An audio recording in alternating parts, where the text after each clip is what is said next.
और हम लोगों के पास इतनी कम जमीन क्यों? साल से चलती आ रही हमारे पुरखों की और हमारी इज्जत की, हमारे अभिमान, हमारे स्वाभिमान की लड़ाई है ये। पहले हम काम पर नहीं पहुंचे ना तो जमींदार क्या करेगा पता है? अरे पिछवाड़े में लात मार के निकाल देगा। पुरानी बातों को मानो तो तुम किसी निचली जाति के नहीं हो और झोपड़े में रहने वालों के साथ सोना नहीं, समझे ना? हम सब अलग हैं, हमें विधि विधान का पालन करना है, समझे?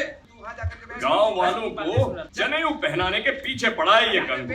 वहाँ रहने वाले मूल निवासी किसी को नहीं छोड़ेंगे जो वहाँ सोना खोजने जाएंगे। महाराज, इन सब घटनाओं का कारण सिर्फ ये मुनि का पुतला है।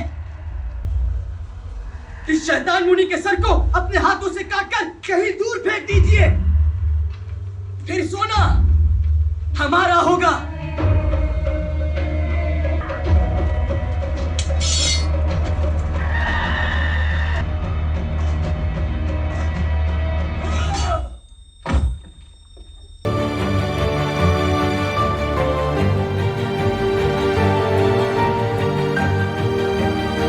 साथियों, जय भीम, जय भारत, जय संविधान। मैं बहुजन दस्तक एंड कॉन्स्टिट्यूशन चैनल से गौतम रत्ना, और आज हम आपको बताने जा रहे हैं, बात कर रहे हैं थंगालान फिल्म की, जो बहुत सुपरहिट फिल्म है। मूल निवासी बहुजन समाज की हिस्ट्री पर पूरी फिल्म है, जिसका हम रिव्यू कर रहे हैं, और एक बहुत बड़ा जन समर्थन मिला है पूरे देश से, बहुत सराहाया गया है फिल्म को। तो हम आपको इस एपिसोड में वही बताने वाले हैं। थंगालान अनुवाद सन ऑफ गोल्ड 2024 में रिलीज होने वाली तमिल भाषा की एक्शन एडवेंचर फिल्म है, जो रिलीज हो चुकी है, जिसका निर्देशन पार रंजीत ने किया है, जिन्होंने तमिल प्रभा अजगिया पेरियावन के साथ मिलकर इसकी पटकथा लिखी। इसे स्टूडियो ग्रीन और नीलम प्रोडक्शन के तहत के ज्ञानवेल राजा द्वारा निर्मित किया गया है। फिल्म में विक्रम ने पार्वती थिरुवोथी, मालविका मोहनन, डैनियल कैल्टाग्राने, वसुपति और हरिकृष्णन के साथ 5 भूमिकाएं निभाई हैं। ब्रिटिश राज के दौर में एक उग्र आदिवासी नेता एक स्पष्ट जादूगरनी को रोकने के लिए निकल पड़ता है, क्योंकि वह अपने गांव में सोने का पता लगाने में एक ब्रिटिश जनरल की सहायता करने पर उसका क्रोध अर्जित करता है। फिल्म की आधिकारिक घोषणा दिसंबर 2021 में अस्थायी शीर्षक च्यान 61 के तहत की गई थी, क्योंकि यह मुख्य अभिनेता के रूप में विक्रम की 61वीं फिल्म है, और आधिकारिक शीर्षक की घोषणा अक्टूबर 2022 में की गई थी। मुख्य फोटोग्राफी उसी महीने शुरू हुई थी। इसे कई चरणों में छिटपुट रूप से शूट किया गया था और जुलाई 2023 की शुरुआत तक पूरा किया गया। फिल्मांकन स्थानों में चेन्नई, आंध्र प्रदेश, मदुरई, कर्नाटक शामिल थे। फिल्म का संगीत जीवी प्रकाश कुमार ने तैयार किया है, छायांकन ए किशोर कुमार ने किया है, और संपादन सेल्वा आरके ने किया है। थंगालन को भारत के स्वतंत्रता दिवस के अवसर पर मानक 3D और EPIQ प्रारूपों में 15 अगस्त 2024 को दुनिया भर में रिलीज किया गया था। फिल्म को आलोचकों और दर्शकों से मिली जुली समीक्षा मिली, जिन्होंने मुख्य कलाकारों के प्रदर्शन, विशेष रूप से विक्रम, पार्वती थिरुवोथी और डैनियल कैल्टाग्रोन और जीवी प्रकाश कुमार के बैकग्राउंड स्कोर की प्रशंसा की, लेकिन ऐतिहासिक अशुद्धियां, दृश्य प्रभावों, पटकथा और लेखन की आलोचना भी हुई। हिंदी संस्करण 30 अगस्त 2024 को रिलीज किया गया और सकारात्मक प्रचार के बाद स्क्रीन संख्या में वृद्धि के बाद स्लीपर हिट के रूप में उभरा। तो साथियों, जो ये थंगालन जो फिल्म है, आपको जरूर देखनी चाहिए, क्योंकि इसमें इतना पुराने इतिहास को दिखाया है। मूल निवासी और बहुजन से जुड़े जो लोग हैं उनके, और जो इसमें जो डायरेक्टर हैं वो अक्सर पार रंजीत जो डायरेक्टर हैं वो अक्सर बहुजन के मुद्दों पर बड़ी बेबाकी से फिल्मों के माध्यम से उठाते हैं, और एक बहुत ही प्रशंसनीय काम है उनका। और ये अपना साउथ इंडिया से पार रंजीत जो डायरेक्टर हैं बिलोंग करते हैं, चेन्नई से हैं, मद्रास से। तो और बाकी आप कुछ फिल्म के बहुत जो बेहतरीन सीन हैं, हम इसमें आपको दिखाने की कोशिश करेंगे, दिखाएंगे। आप इस फिल्म को यूट्यूब पर देख लें, अगर सिनेमा पे शायद वहाँ अवेलेबल नहीं है आपके क्षेत्र में या आपके सिटी में, तो आप यूट्यूब पर भी देख सकते हैं। मैं धन्यवाद करना चाहूँगा पार रंजीत का, जो मूल निवासियों के, वंचितों के, महिलाओं के मुद्दों पर फिल्म बनाते हैं। एक बड़ा जोखिम होता है, क्योंकि मैं इस लाइन में लगभग 89 से लगभग मतलब 34-35 साल मुझे इस फिल्म इंडस्ट्री में हो गया। एक बड़ा पैसा लगता है और उसके रिटर्न आने की उम्मीद भी ना के बराबर होती है, क्योंकि हमारे जो व्यूअर्स हैं, हमारे बहुजन समाज के वंचित मूल निवासी जो व्यूअर्स हैं, उनके बाद बहुत इतना पैसा नहीं होता है कई बार कि वो जाएं सिनेमा पे देखें। तो यूट्यूब आजकल एक फ्री का माध्यम है, वहाँ पर आप देख सकते हैं। क्योंकि मैं इसमें बड़ा लॉस उठाया हूँ। मैंने बाबा साहब भीमराव अंबेडकर के ऊपर एक जय भीम सॉन्ग बनाया, जिसमें लगभग 5 लाख रुपए का मेरा खर्चा हुआ, लेकिन मात्र 1 लाख, 1.25 लाख के करीब लोगों ने देखा, जिससे यूट्यूब से मेरी इनकम मात्र 2700-2800 रुपये के करीब आई। तो आप सोच सकते हैं कितना बड़ा जोखिम है। उसमें क्या है कि हमारा जो बहुजन समाज है, मूल निवासी समाज है, वो आर्थिक स्ट्रॉन्ग नहीं है, उसकी आर्थिक स्थिति बहुत अच्छी नहीं होती है कि वो इस तरह के सब्जेक्ट पर हमको किसी तरह का सपोर्ट कर पाए या करें। क्योंकि मैं और फिर मैंने एक शॉर्ट फिल्म भी बनाई जो बाबा साहब के पृष्ठभूमि से जुड़ी हुई फिल्म है, जातिवाद संकल्प भूमि, जो बाबा साहब का जिस तरह से वहाँ बड़ौदा के स्टेट में जब वो उनके कॉन्ट्रैक्ट के अनुसार गायकवाड़ महाराजा जो थे, उनकी स्टेट में जब नौकरी करने आए तो उनको घर नहीं मिला और बड़ी मुश्किल से उन्होंने एक धर्मशाला में सहारा लिया। तो वहाँ के ब्राह्मणवादी, मनुवादी लोगों ने, जातिवादी आतंकियों ने वहाँ से भी उनका सामान फेंक दिया था। और जो मैंने जो शॉर्ट फिल्म बनाया है वो मेरी ज़िंदगी के ऊपर है। दिल्ली जैसे शहर में अगर कहते हैं आप बाबा साहब अम्बेडकर के अनुयायी हैं और उनकी स्टैचू आप अपने घर में लगाएंगे, तो आप सोचिए कि दिल्ली जैसे बड़े शहर में और एक अच्छे पॉश एरिया में, अच्छे एरिया में रहना चाहते हैं आप, तो वहाँ एक किराए का घर नहीं मिलता है। मुझे 6 से 7 डीलर तक ये कहने लगे कि आप झूठ, आप ये बताते ही क्यों हैं कि आप अम्बेडकरवादी हैं।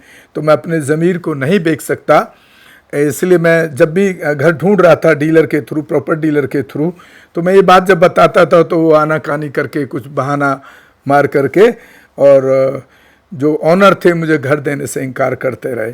तो उसी पर मेरी इस सच्ची घटना के ऊपर मैंने एक शॉर्ट फिल्म बनाया, उसको भी आप हमारे चैनल पे देखने का काम करेंगे, ऐसी मैं आपसे उम्मीद करता हूँ। और ख़ास तौर से जो हमारा चैनल है, मेरा जो उद्देश्य जो है चैनल को क्रिएट करने का, वो ख़ास तौर से बहुजन समाज या महिलाओं पर, वंचितों पर जो एट्रोसिटीज़ होती हैं, जातिवादी घटनाएं जो होती हैं, जातिवादी अत्याचार जो होता है, जैसे कहीं बारात नहीं चढ़ने देना है, कई रेप केस हैं या छेड़ाखानी किसी बहन बेटी के साथ होती है, उस पर हम वहाँ के डीएम, एसएसपी, एसपी, एसएचओ को बात करके उसमें भी हम जस्टिस दिलाने का काम करते हैं। अगर आपके पास कोई ऐसी घटना है तो हमारे चैनल पे हमारे नंबर दिए हुए हैं, आप ज़रूर हमें फ़ोन करें। हम पूरी कोशिश करेंगे कि उस घटना में हम आपको एटलीस्ट न्याय दिला पाएँ। और साथियों, ये आपको सोचना है कि आप इस चैनल को ज़्यादा से ज़्यादा शेयर और सब्सक्राइब करेंगे, देखेंगे, लोगों तक पहुंचाएंगे, तो हम समाज के लिए ज़्यादा से ज़्यादा संख्या में, क्वांटिटी में हम समाज को जस्टिस दिलाने का काम कर पाएंगे। और हो सके तो आप चैनल को आर्थिक सहयोग भी ज़रूर करें, क्योंकि लगभग ये मेरा जितना बड़ा स्टूडियो है, जितना बड़ा सेटअप है, ये चैनल चलाने के लिए लगभग हर महीने का 50-60 हज़ार रुपये खर्चा करना पड़ता है।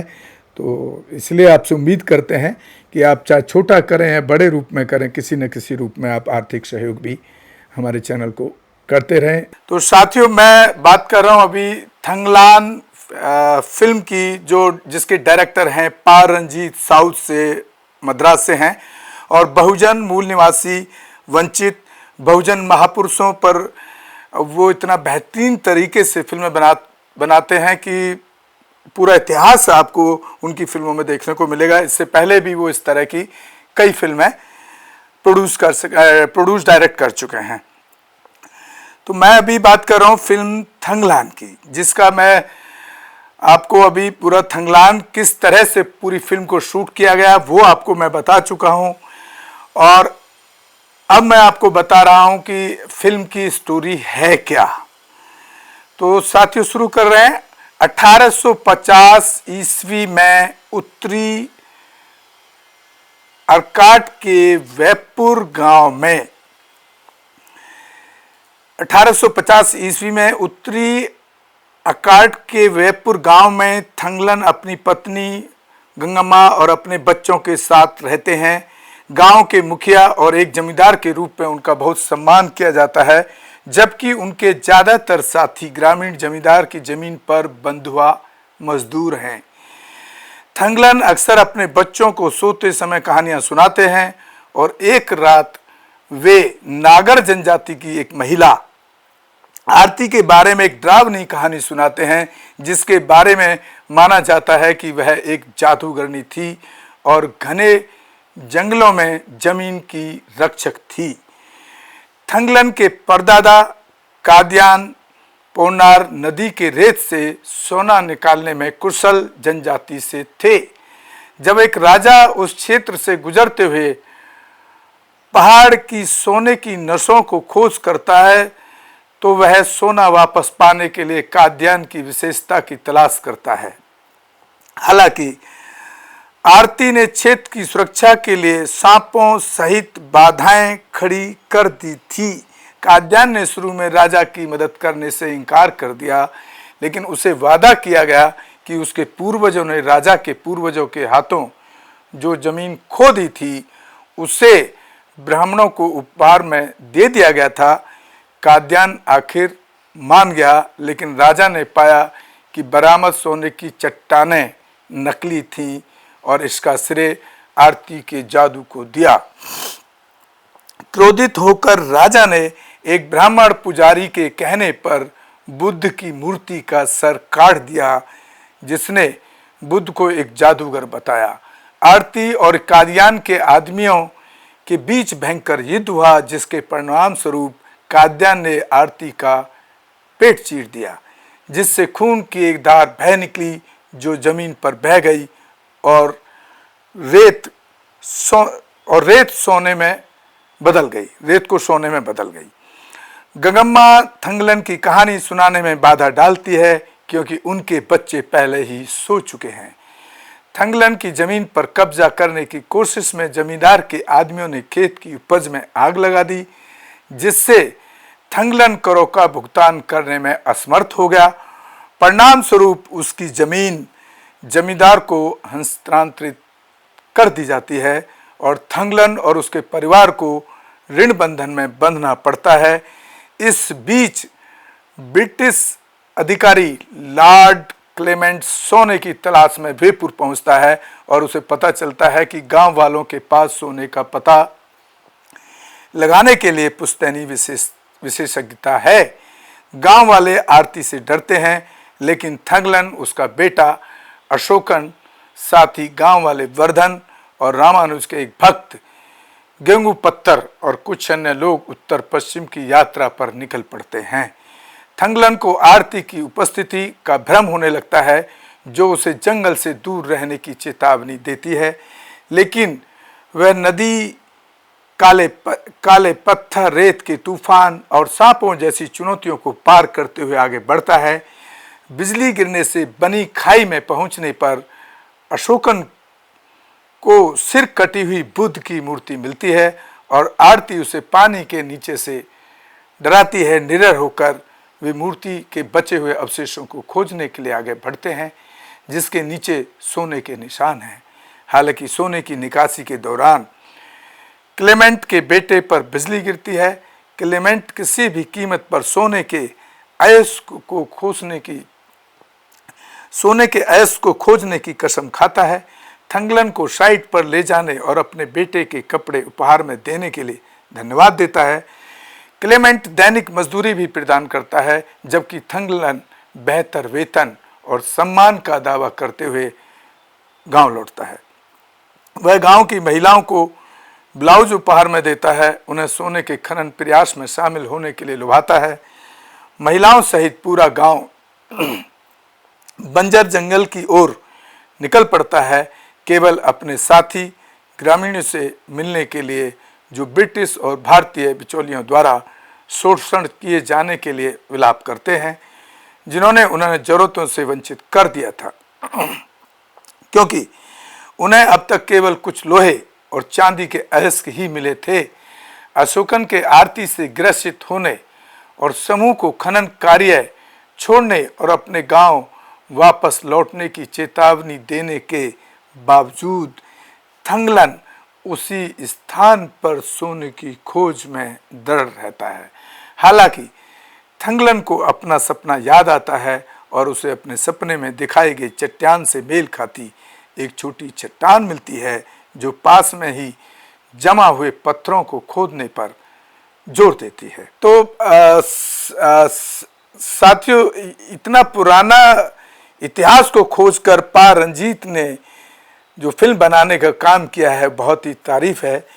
हाँ, लेकिन उस पर सांपों ने हमला कर दिया, जिसमें से एक ने उसकी छोटी बेटी को बुरी तरह से काट लिया और आरती के हस्तक्षेप से थंगलन उसे बचाने से बच जाता है। भोजन, वेतन और सुविधाओं की कमी के बावजूद क्लेमेंट थंगलन की मदद से काम जारी रखता है और उन्हें एक गहरी पर्याप्त खदान मिलती है। जैसे ही वे उसमें प्रवेश करते हैं, थंगलन अपने सपने के समान एक जगह को पहचानता है और सोने की धारियां पाता है। इसके बाद होने वाली अराजकता में अंग्रेज सोने को अपना बताते हैं, जिससे लड़ाई होती है, जिसमें अरासानी को गोली मार दी जाती है। हालांकि सोने के पत्थर आरती के जादू की बदौलत महज मिट्टी के होते हैं। उनकी बस्तियां आग में नष्ट हो जाती हैं, लेकिन उन्हें खनन जारी रखने की उम्मीद मिलती है। भूख से मर रही आबादी एक भैंस को देखती है, जिसे थंगलन आरती की याद दिलाता है और उसे मार देता है, जिसके बाद वे सभी उसे खा जाते हैं।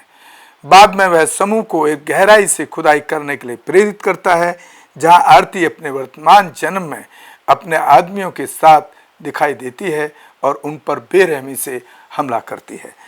आरती अपने जादू का उपयोग करके थंगलन को वश में करती है और उसके पिछले जन्मों को प्रकट करती है। थंगलन को याद है कि 5वीं शताब्दी ईसा पूर्व में एक आदिवासी राजा अरसन आरन उनकी पत्नी आरती थे, जो मिलकर भूमि के संसाधनों, मुख्य रूप से सोने की रक्षा करते थे। आरती ने भूमि की रक्षा की, जबकि आरन ने अतिक्रमणकारियों से लड़ने के लिए प्रस्थान किया, लेकिन पराजित हो गया और अपने बाद के जन्मों में आदि मुनि कदयान नागा मुनि के रूप में वह प्रमुख समुदायों का गुलाम बन गया। भेदभाव और बहिष्कार का सामना करना पड़ा उसे और उसके आदमियों को अपने उत्पीड़कों के लिए श्रम करने और सोना निकालने के लिए मजबूर किया गया। तो साथियों, आपको ये पूरी कहानी कैसी लगी? आप इसको जरूर देखें और पा रंजीत को हम बार बार पुनः धन्यवाद करते हैं कि इस तरह के बहुजनों के, मूल निवासियों के, वंचितों के, महिलाओं के इतिहासों पर इतना फिल्म बनाना एक बड़ा पैसा खर्च होता है। जोखिम उठाना एक बहुत ही बड़ा और साहसपूर्ण काम है। तो मैं आपसे अपील करता हूं कि इस फिल्म को ज़्यादा से ज़्यादा लोग देखें, ताकि आप अपने पुराने इतिहास को जान पाएं। और जिस तरह से हमारा चैनल बहुजन महिलाओं पर अत्याचार पर काम करता है, ऐसी कोई घटना हो तो आप ज़रूर, हमारे चैनल के नंबर दिए हुए हैं, आप हमें ज़रूर बताएं। और हो सके जो लोग कर सकते हैं, पे बैक टू सोसाइटी, आर्थिक सहयोग करने की भी कोशिश करें चैनल को, ताकि हम इसी तरह से बहुजन से जुड़े मुद्दों को आप तक पहुंचाते रहें और कोई भी एट्रोसिटीज़ हो उस पर हम न्याय दिलाने के लिए काम करते रहें। जय भीम, जय भारत, जय संविधान, नमो बुद्धाय। हमारे channel constitution like share subscribe देखना मत भूलिएगा। जय भीम, जय भारत, जय संविधान। नमो बुद्धाय। धन्यवाद। चैनल आर्थिक समस्या से गुजर रहा है।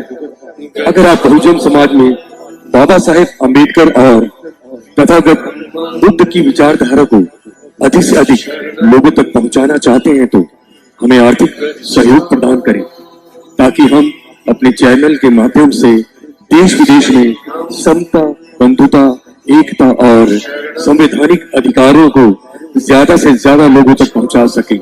आप अपनी सहायता राशि नीचे लिखे खाते में जमा करा सकते हैं। खाता धारक गौतम रत्ना, खाता संख्या 3169576865 IFSC कोड SBIN 0060336, बैंक भारतीय स्टेट बैंक। आप हमारे बैंक खाते का विवरण स्क्रीन पर भी देख सकते हैं।